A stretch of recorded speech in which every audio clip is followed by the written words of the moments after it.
ఓం శాంతి.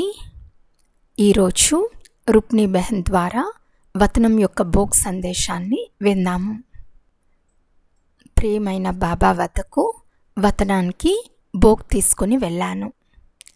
బాబా దగ్గరికి చేరిన వెంటనే చూశాను, బాబా కొన్ని పేజీలపై కొన్ని కాగితాలపై ఏదో చూస్తున్నారు, ఏదో చదువుతున్నారు. నేను బాబాను అడిగాను, బాబా మీరు ఈరోజు ఏం చూస్తున్నారు? ఒక్క సెకండు బాబా చూస్తూనే చిరునవ్వు చిందించారు. అప్పుడు బాబా ఇలా అన్నారు, బచ్చి ఈరోజు నేను బిజినెస్ చేసే వాళ్ళను మరియు ఉద్యోగం చేసే వాళ్ళను పోల్చి చూస్తున్నాను. బిజినెస్ చేసే వాళ్ళు చాలా సంతోషంగా ఉంటారు. కానీ ఉద్యోగం చేసే వ్యక్తి తనకు ఎంతవరకు ఆదాయం ఉంటుందో దానికన్నా ఎక్కువ ఖర్చు చేస్తాడు. కొంత భాగాన్ని కూడా భవిష్యత్తు కోసం కూడబెట్టడానికి ప్రయత్నించడు.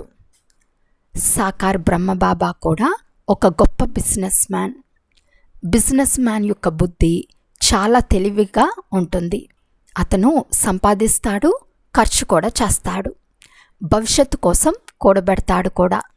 ఇంకా ముందుకెళ్ళి కొత్తగా ఏదన్నా చేయాలని కూడా ఆలోచిస్తాడు. అతను ఒకే స్థాయిలో ఆగిపోడు. అతని బుద్ధి పని యొక్క వృద్ధిపైనే ఉంటుంది. బాబా కూడా ఈరోజు తన పిల్లల్ని అదే విధంగా చూస్తున్నారు. ఎవరెవరి బుద్ధి స్థిరంగా సేవలో లగ్నమై ఉందో వారు ఏ పనిని చేస్తున్నా, అది సెంటర్లోనైనా, మధ్వనంలోనైనా, ఇంట్లోనైనా, బాబా అందరినీ పరిశీలిస్తూ చూస్తూ ఈ విధంగా చెప్తున్నారు. సెంటర్లో ఉన్న, మధ్వనంలో ఉన్న లేదా ఎక్కడ ఉన్నా కొంతమంది తమ పని వృత్తిని పరిమితంగా ఉంచుకుని నడుస్తూ ఉంటారు.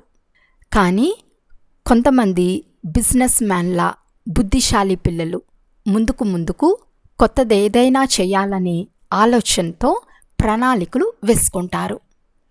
ఇద్దరిది సరైన విధానమే. కానీ బాబా ఇలా చెప్పారు, కాలానికి అనుగుణంగా మీరు పిల్లలు ఇతరులకు ఎంతగా జ్ఞానదానం అందిస్తున్నారో, జ్ఞానాన్ని పంచుతున్నారో, యోగశక్తిని, యోగ ప్రకాశాన్ని పంచుతున్నారో దాని ఫలితం తప్పకుండా మీకే లభిస్తుంది. మరియు కొందరు వారు తమ హద్దులోనే మిగిలిపోతారు. బాబా ఇలా అంటున్నారు, బిజినెస్ మ్యాన్ల బుద్ధి ఎల్లప్పుడూ ముందుకు పన్ని విస్తరించటం పైన ఉండాలి.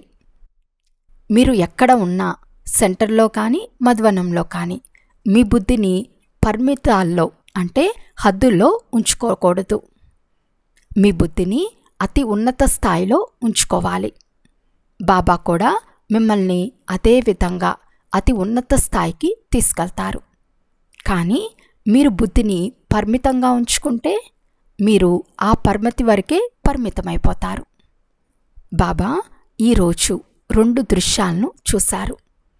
చూస్తూనే బాబా ఇలా అన్నారు, కాలానికి అనుగుణంగా బాబా యొక్క పిల్లలు కూడా, అది సెంటర్ అయినా, మధుబన్ అయినా, లేక బాబా యొక్క ఇళ్ళైనా, ఎక్కడున్నా ఎలాంటి సేవ అవసరమైతే ఆ సేవను చేయాలి. ఎందుకంటే మన బుద్ధిని పరిమితంగా ఉంచుకోకూడదు. మన బుద్ధిని ఎప్పుడూ విశాలంగా ఉంచుకొని అలా నడవాలి. ఇంత సందేశం చెప్పాక బాబా సమక్షంలో భోగ్ స్వీకరించబడింది. ఈరోజు భోగ్ ప్రత్యేకంగా సర్లా దీదీకు అర్పించబడింది. బాబా ఆమెను స్మృతిలోకి తీసుకువచ్చారు. బాబా ఇలా అన్నారు, బచ్చి ఎక్కడున్నా, ఏ ప్రదేశంలో ఉన్నా తన సేవలో తృప్తిగా ఉంది. అదే సమయంలో మరెన్నో ఆత్మలను బాబా జ్ఞాపకం కూడా చేసుకున్నారు. బాబా అందరికీ ఎంతో మమకారంతో కూడిన, ప్రేమతో కూడిన స్మరణను పంపించారు. ఆ ప్రేమపూరిత స్మరణను స్వీకరించి తర్వాత అందరి యొక్క యాద్ తీసుకొని నేను కిందకు వచ్చేసాను. అచ్చా, ఓం శాంతి.